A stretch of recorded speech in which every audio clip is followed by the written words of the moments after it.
Charles Kuralt had a knack for reminding America of its human side. The CBS newsman died Friday in New York, but left his road trip tales as a legacy. America's favorite storyteller had a secret that would have killed him. Charles Kuralt spent 29 years mailing $600,000 to a woman while his wife remained at home. He purchased property in Montana, paid for a child's college education, and signed letters with the initials Pop to kids who were not his. Viewers of CBS watched a gentleman driving down back roads, but backstage, he was leading two very disparate lives. The truth remained secret until the day he passed away. Then a letter came out that altered everything. Charles Kuralt was not actually born and raised in Wilmington, though he was born there. His mother, Anna, merely traveled there to give birth because it was equipped with a hospital. On September 10, 1934, she gave him birth at James Walker Memorial Hospital. Then she and her husband Wallace brought their baby home to her parents' tobacco farm in Onslow County. The farm was 100 acres wide. That's where little Charles grew up in his early childhood. There was no electricity, no indoor plumbing, and no sink. They used water from a pump on the porch with a gourd that was hung on a nail. Heat was provided by wood stoves. But Charles did not complain. He crafted newspaper kites out of flour paste. He tied them with tobacco string and flew them so high over the barn that he said God could read the headlines. He also whittled slingshots out of dogwood branches and teased Venus fly traps with bits of straw. His family moved again and again. First they lived in Washington, North Carolina, then Steedman, then Atlanta. Lastly, they moved to Charlotte during the mid-1940s when Wallace Kuralt assumed the Department of Social Services of Mecklenburg County. Each town provided something new, and young Charles turned crazy about radio. At the age of 14, he began to announce minor league baseball and host a music program on Ways Radio in Charlotte. In that same year, he was awarded a local writing competition for a sports article about a dog who broke up a baseball game. He attended Alexander Graham Junior High between 1945 and 1948, and his instructor in Baton introduced him to journalism. He composed a column, The Kaleidoscope, for the school newspaper. And something amazing happened. In 1948, at the age of 14, Charles had won the National Voice of Democracy competition. Only 4 individuals had won it that year. He was awarded a $500 scholarship and was flown to Washington, D.C., where he got to meet President Harry S. Truman in the White House. He also delivered his winning speech at Colonial Williamsburg, standing on the same spot where Patrick Henry once shouted, "If this be treason, make the most of it." Charles later said his speech was meant to feel like that same kind of bold American spirit. The contest had only existed since 1946, so he was one of the first winners in the country. This moment showed the world how gifted he already was even before high school ended. His summers were spent working in tobacco fields with his grandparents in Onslow County. He'd collect leaves during harvest season, hand them to someone called a stringer, and those would be tied onto wooden sticks for drying. They'd hang them in log barns. But what he really loved were the 50-mile trips to the tobacco market in Kinston. His grandmother, Rena, would load up their wagon with cured tobacco, hitch up the mule, and they'd go. During those rides, she'd tell him stories about bandits who robbed farmers coming back from market. She said that's why wagons used to travel with riflemen at the front. Charles would pretend he was guarding them, always watching for make-believe outlaws. These memories became the roots of how he told stories later on TV.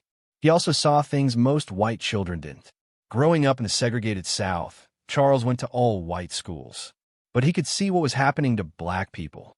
Police in Charlotte were often violent. The local black newspaper, the Charlotte Messenger, wrote about officers beating people in the streets.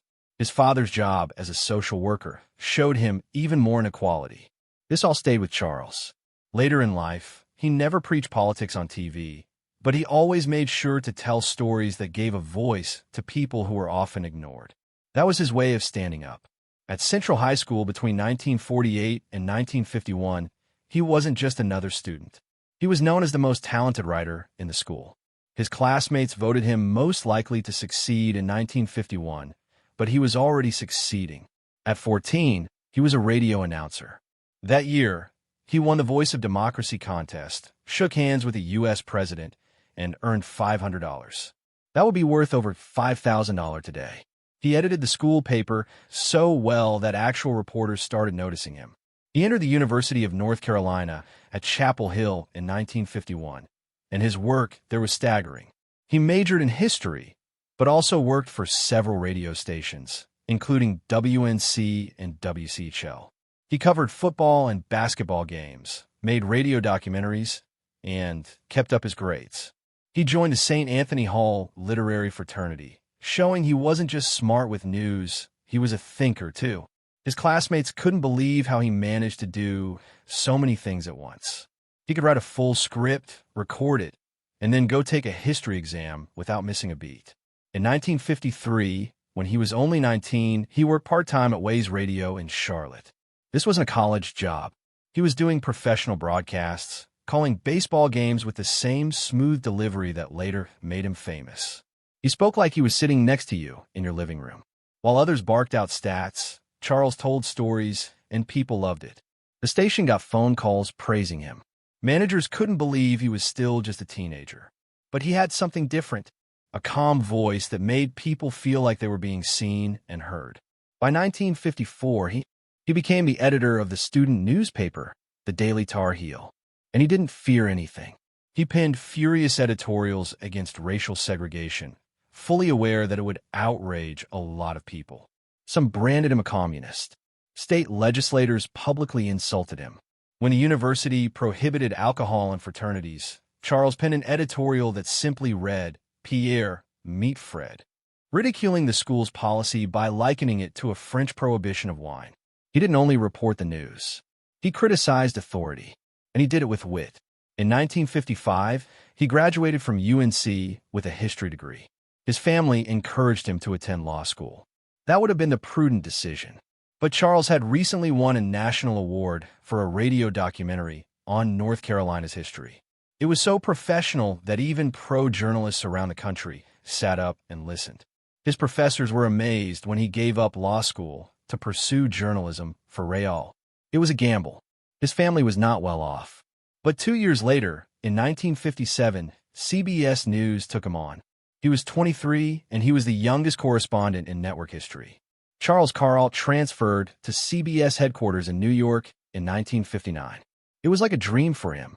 His childhood idol, Edward R. Murrow, was employed in the same building. Within 1 week of substituting for a writer on Murrow's evening broadcast, Kuralt was transferred to the television news staff. CBS was in need of new on-air personnel. Years afterward, Kuralt confessed so himself. They needed on-the-air personnel badly, he said. Television news was then still in its infancy and was a gamble. He worked with shows such as Dimensions on Health and composed brief tales about American life. As a requirement for his position, he had to write quick, concise radio pieces at midnight. That stress taught him to tell great stories in a hurry, something that would change his life forever. By the year 1960, something surprising occurred. Kuralt, just 25 years old, was the initial host of a primetime series titled Eyewitness to History. The show had a fresh format, and soon he became its face. He assisted in coverage of the historic presidential debates between John F. Kennedy and Richard Nixon. That moment changed television forever. A shocking 77 million people watched those debates. That was more than 60% of American adults at the time. A major magazine called Variety praised him, saying he was young, good-looking, full of poise and command. He didn't seem dramatic or fake. He made people feel they could trust him. What made it all the more amazing was that he was learning how to do television while reporting on one of the most significant political events in U.S. history. In 1961, CBS presented him with a much larger challenge. They sent him to Rio de Janeiro, Brazil, to serve as their top Latin American correspondent. He was still in his 20s. He was tasked with reporting on 23 countries. The risks were genuine. There were street uprisings, revolutions, and fear all the time. One miscalculation could result in harm or worse.